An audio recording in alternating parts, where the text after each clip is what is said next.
तो आज हम लोग पढ़ेंगे वीर बालिका। तो चलिए शुरू करते हैं। वह चित्तौड़ का राजकुमार अरि सिंह था। जंगली पशुओं का शिकार करना उसका शौक था। शिकार की खोज में एक दिन वह बहुत दूर निकल गया। वह अपने साथियों के साथ निकला था। रास्ते में एक जंगली सुअर मिला, जिसका सब मिलकर पीछा करने लगे। सुअर इतना तेज दौड़ रहा था कि उनकी पकड़ में नहीं आया। शिकारियों के लगातार पीछा करने से वह भयभीत होकर एक बाजरे के खेत में घुस गया। एक बालिका उस खेत की रखवाली कर रही थी। वह किसान की बेटी थी और मचान पर बैठी थी। ज्यों ही सुअर ने खेत में प्रवेश किया, वह मचान से उतरी। तब तक राजकुमार और उसके साथी खेत तक पहुंच चुके थे। बालिका उनके सामने आकर खड़ी हो गई। आप लोग घोड़ों को मेरे खेत में जाने से रोके, क्योंकि मेरी फसल नष्ट हो जाएगी। आपको सुअर चाहिए न, आप रुके रहें। मैं अभी उसे मार कर ला देती हूँ, बालिका ने नम्रता से कहा। राजकुमार ने सोचा, इस लड़की के हाथ में कोई हथियार नहीं, फिर यह सुअर को कैसे मार सकेगी।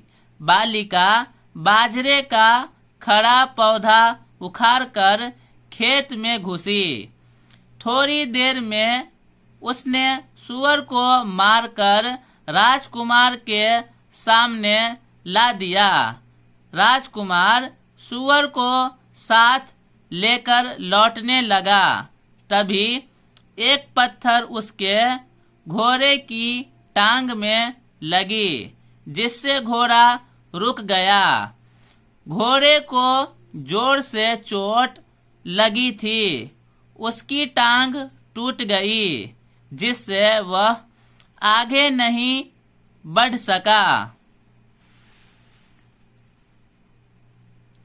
पत्थर किसान की बेटी ने पक्षियों को उड़ाने के लिए अपने मचान से फेंका था। घोड़े की टांग टूटने से राजकुमार दुखित हुआ। तभी वह बालिका वहां आ पहुंची और अपनी असावधानी से फेंके गए पत्थर से लगी चोट के लिए क्षमा मांगने लगी। राजकुमार ने कहा, तुम में अद्भुत शक्ति है। तुम्हारी वीरता और निर्भयता देख मुझे बड़ा आश्चर्य हो रहा है।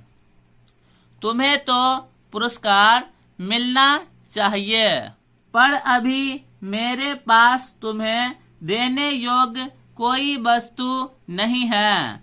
बालिका बोली, हम गरीब प्रजा पर आप कृपा रखिए, यही मेरे लिए सबसे बड़ा पुरस्कार होगा।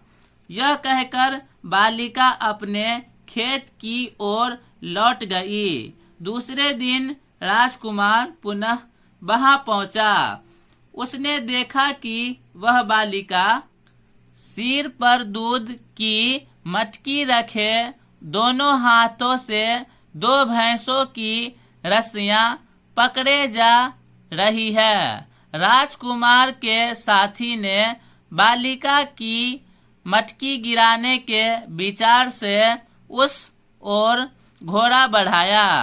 बालिका बात समझ गई। उसके हाथ में भैंस की जो रस्सी थी उसे घुमाकर इस प्रकार फेंका कि उसमें घोड़े का पैर उलझ गया। घोड़े पर सवार राजकुमार का साथी धड़ाम से नीचे गिर पड़ा।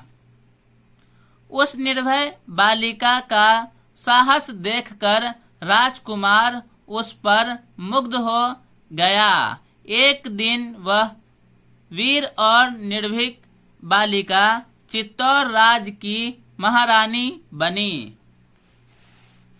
तो यहाँ पे कुछ शब्दों के अर्थ दिए गए हैं जिसको पढ़ लेते हैं।